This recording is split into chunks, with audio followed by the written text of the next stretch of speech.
গোলাম মাওলা রনি, গবেষক আলতাফ পারভেজ গণমাধ্যমে লিখেছেন, কথা ছিল আসছে ফাল্গুনে ঐক্যবদ্ধ অভ্যুত্থানের শক্তি দ্বিগুণ হবে, অথচ ইতিমধ্যে বিভিন্ন পেশাজীবীরা দাবি দাওয়া তুলে ধরতে গিয়ে পুলিশি লাঠিপেটার শিকার হচ্ছেন। ঢাকার কেন্দ্রস্থলে পাহাড়িদের রক্তাক্ত হতে দেখা গেল। জেলা উপজেলায় মাজার দরবার শরীফগুলো একের পর এক গুড়িয়ে দেওয়া হচ্ছে। যে মেয়েরা ফুটবল, ক্রিকেট, আন্তর্জাতিক অঙ্গন থেকে অসামান্য অর্জন নিয়ে এসেছে, তাদের খেলাধুলার আয়োজনে সহিংস বাধা তৈরি হচ্ছে। অর্থনৈতিকভাবে এতিম হয়ে ঘুরছেন সাভার, আশুলিয়া, গাজীপুর জুড়ে প্রায় 60টি কারখানার কাজ হারানো শ্রমিকেরা। মূল্যস্ফীতি চলছে ডাবল ডিজিট হারে। মার্কেট সিন্ডিকেটগুলো বহাল তবিয়তে আছে। তিনি প্রশ্ন করেছেন, ফাল্গুন আসছে, আমরা কেন দ্বিগুণ হতে পারলাম না? একই প্রশ্ন আপনার কাছে। আমরা দ্বিগুণ হতে পারলাম না, এটা আমাদের ব্যর্থতা। অথচ দ্বিগুণ হওয়ার মতো যথেষ্ট রকম সুযোগ ছিল, সুবিধা ছিল। আমার জানা মতে দেশের প্রথম শ্রেণীর যে 50 থেকে 60টি বড় বড় শিল্প কলকারখানা বন্ধ হয়ে গেছে গত 6 মাসে, যেখানে 10,000 থেকে 40 থেকে 50,000 লোক পর্যন্ত কাজ করতে, অন অ্যাভারেজে 5 লাখ লোক কর্মসংস্থান একদম পুরো বন্ধ হয়ে গেছে। এটা শুধুমাত্র ইন্ডাস্ট্রিয়াল লেভেলে, মানে বেক্সিমকোর মতো কোম্পানি এই পর্যায়ে 5 লাখ লোকের কর্মচ্যুতি ঘটেছে। 2 নম্বর হলো যে এই যে ছোটো ছোটো দোকান যেগুলো ছিল পাড়া মহল্লা, এরকম আরও 1 মিলিয়ন পিপল এই 6 মাসের মধ্যে তারা চাকরি হারিয়েছে। আর আরও ধরেন 1 মিলিয়ন পিপল এই আগামী 2-3 মাসের মধ্যে চাকরি হারাবে, এই আতঙ্কের মধ্যে তারা রয়েছে। ব্যাংক এবং বিমা, আমি যেহেতু ব্যবসা বাণিজ্যের সঙ্গে জড়িত আছি, এখানে সেই সাবেক রেজিমের জমানাতে যা ছিল তার সাথে পরিস্থিতি অনেক মানে যাকে বলা হয় জ্যামিতিক হারে খারাপ হয়ে গেছে। কিন্তু দুর্ভাগ্য হলো যে গত 2014 থেকে যেভাবে একটা সাজানো স্ট্যাটিস্টিক্স ডাটা, যেটা জাতিসংঘে পেশ করা হতো আওয়ামী লীগ জমানাতে, যে আমরা একেবারে সিঙ্গাপুর হয়ে গেছি, মালয়েশিয়া হয়ে গেছি, এখন তো মনে হচ্ছে যে ডাটা এমনভাবে তৈরি করা হয়েছে যে আমরা আমেরিকাকেও ছাড়িয়ে গিয়েছি। আমরা হয়তো মোনাকোর মতো হয়ে গেছি, কুয়েতের মতো হয়ে গেছি, খুবই স্ট্রং ইকোনমি। একটা জিনিস চিন্তা করুন যে আপনার যেখানে গার্মেন্টস বন্ধ হয়ে গেছে, একেবারে স্পষ্টতভাবে 5 লাখ লোক চাকরি হারিয়েছে রাস্তায়, সেখানে আপনি দেখাচ্ছেন আপনার এক্সপোর্ট বেড়ে গেছে। যেখানে আপনার ইম্পোর্টে আপনি ভালো করতে পারছেন, আপনার ফরেন রিজার্ভ আপনি দেখাচ্ছেন যে আপনার ফরেন রিজার্ভ বেড়ে গেছে, টাকায় বাংলাদেশ ব্যাংক সয়লাভ হয়ে গেছে। আর অন্যদিকে কি হচ্ছে, 30 লাখ টাকা করে যদি আপনি দেন 800 লোকে বা 1000 লোকে, আপনার কত টাকা দেয়, সেই টাকা দেওয়ার মতো অবস্থা আপনার নেই। ফলে অ্যাজ এ হোল এই জিনিসটাকে আপনি কি বলবেন? এটাকে আমাদের অ্যাসেট আছে আমাদের। এই যে যেমন দেখেন যে পৃথিবীতে যত দুর্ভিক্ষ হয়, তো দুর্ভিক্ষ হয়, সেই দুর্ভিক্ষ কিন্তু যে ফসল হানি বা প্রাকৃতিক কারণে নয়, এর 90% হলো মানব সৃষ্ট। তারা গুড ম্যানেজমেন্ট করতে পারে না। এমনকি যে আমরা কোরআনে পড়েছি যে ফেরাউনের জামানাতে আসবে, মানে যাকে বলে দুর্ভিক্ষ আসবে, এই জন্য সে একজন নবীকে তার অর্থমন্ত্রী বানিয়েছেন, এবং নবী বলেছেন যে আমাকে দায়িত্ব দিন, আমি কি করে এই আপনার ফাইন্যান্সিয়াল বিষয়গুলো ম্যানেজমেন্ট করা যায় আমি জানি। হযরত ইউসুফ আলাইহিস সালাম। তো এইরকমভাবে এখন যা কিছু বাংলাদেশে যে সমস্যা রয়েছে, এর প্রতিটি সমস্যা মানব সৃষ্ট সমস্যা। এখন দেখুন, আপনি যখন 75-15 আগস্টের ঘটনা যদি বলেন, ওই সময়টাতে বাংলাদেশে এখন যে সমস্যা তার চেয়ে বেশি সমস্যা ছিল, কিন্তু যেই মুহূর্তে জনগণের ট্রাস্ট চলে আসলো শহীদ প্রেসিডেন্ট জিয়াউর রহমানের উপরে, মুহূর্তের মধ্যে সেটা কিন্তু রিজলভ হয়ে গেল। আপনি দেখেন আমাদের সময় যে 86 সনে একটা বন্যা, 88 সনে একটা বন্যা হলো, এত বড় ডিজাস্টার, ন্যাচারাল ডিজাস্টার বাংলাদেশে কিন্তু মানে হয়নি।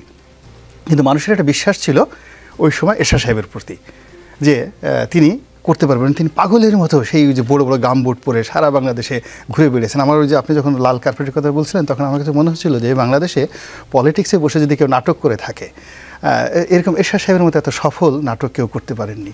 তো আমি চিন্তা করলাম যে সে কখনো এরকম কোনো ডিজাস্টারের জায়গাতে লাল কার্পেট সে দিয়েছে কিনা। আমি দেখলাম যে না, সে কখনো কোনো লাল কার্পেট দেয়নি, এরকম কোনো জায়গাতে যায়নি। ওই যে বন্যার মধ্যে সে গান গেয়েছে, গামবুট পরে গিয়েছে, কিন্তু কোনো জায়গাতে নদী থেকে নামছে, লাল কার্পেট আমি দেখিনি। তাহলে বুঝেন যে এরশাদকে আমরা স্বৈরাচারী বলি। এখন আমাদের এই বর্তমান জামাতে মন মস্তিষ্কে স্বৈরাচারীটা কোন পর্যায়ে ঢুকেছে যে আমার ওই জায়গাতে ময়লার মধ্যেও আমার লাল কার্পেট লাগবে। এখন যিনি লিখেছেন সেটা হলো, আপনি চিন্তা করুন আমাদের পজিটিভ দিকগুলো শুধু আমি বলি। আমাদের দেশে সরাসরি 15 লক্ষ লোক আমরা আয়কর দেই, ডাইরেক্টলি আয়কর দিই। এই বছর গিয়ে দেখেন আমাদের কিন্তু আয়কর দিচ্ছি। আমাদের দেশের সরাসরি 1 কোটি লোক বিদেশ থেকে রেমিটেন্স পাঠাচ্ছে অন অ্যাভারেজে বাংলাদেশে, অর্থাৎ এখানে আমরা $25 থেকে $26 বিলিয়ন পার ইয়ারলি নেট, যেটার কোনো খরচ নেই। আমরা এক্সপোর্ট করি অলমোস্ট $45 বিলিয়ন। $45 বিলিয়ন যদি আপনি অলমোস্ট 25% ডলার আপনি ধরেন, $45 বিলিয়ন যেটা আমাদের বাংলাদেশে থাকে। আমরা বিদেশ থেকে বিভিন্ন এইড বাবদ অলমোস্ট $1.5 বিলিয়ন, উনি ভালো বলতে পারবেন, বিভিন্ন যেখানে কোনো আনকন্ডিশনালি আর এইড হিসাবে $1.5 বিলিয়ন আসে। আর আমরা ধরেন বিভিন্ন প্রকল্পে সাহায্য সহযোগিতা, ফরেন এইড, বিশ্বব্যাংক থেকে অন্যান্য জায়গা থেকে শুরু করে আরও প্রায় $30 বিলিয়ন আমরা পাই। তা আমাদের তো টাকার অভাব নেই, কোনো অবস্থাতে টাকার অভাব নেই, এখনও টাকার অভাব নেই। 18 কোটি মানুষের এই দেশে কোনো কিছুর অভাব নেই, বিশ্বাস করেন কোনো কিছুর অভাব নেই। এখানের মূল অভাব আগের সরকারে যেটা ছিল, শুধু চুরি করছে, সিন্ডিকেট নিয়ে গেছে। আর এখন করে যে সরকার, সে বুঝতেছে না টাকা কোথায় আছে, মানে কোনটার সাথে কোনটা সংযোগ করলে এখানে বিদ্যুৎ উৎপন্ন হবে, আর কোনটার সাথে কোনটা সংযোগ করলে এখানে শর্ট সার্কিট হবে, আগুন লেগে যাবে, এই টোটাল জিনিসটা বুঝছে না। সচিবালয়ের ওই উপরে আগুন লাগতে পারে, এই আমি বাংলাদেশে এই 2025 সন 24 সন না আসলে আমাকে যদি মানে মেরেও ফেলা হতো, আমি কোনোদিন বিশ্বাস করতাম না যে সচিবালয়ের ওই জায়গাতে আগুন লাগতে পারে। এই সরকার আমাদেরকে আমাদের চিন্তার জগৎ খুলে দিয়েছে। আমরা এখন বাংলাদেশে বসে আকাশের তারা গুনতে পারি, আমরা বাংলাদেশে বসে এখন আরশে আজমের ছবি দেখতে পারি। এখন রাস্তাঘাটে আপনি তরতাজা অলি আল্লাহ খুঁজে পাবেন, আপনি রাস্তাঘাটে আপনি জিন্দা অলি খুঁজে পাবেন, যারা ফু দিলে সঙ্গে সঙ্গে মানুষের মাথা ঘাড় থেকে পড়ে যাবে। তো এইরকম একটা অবস্থা এই যে সরকার নিয়ে আসছে।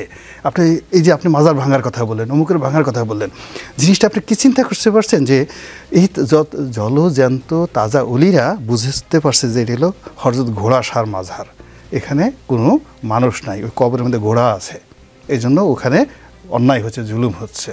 তারা মানে সরাসরি এখানে বেলায়েতের ইলমে মারফতের মাধ্যমে একেবারে আকাশের সাথে যোগাযোগ করে বুঝতে পারছে যে ওই যে ওখানে যে পাগলা বসে আছে, ও একেবারে নির্ঘাত জাহান্নামী।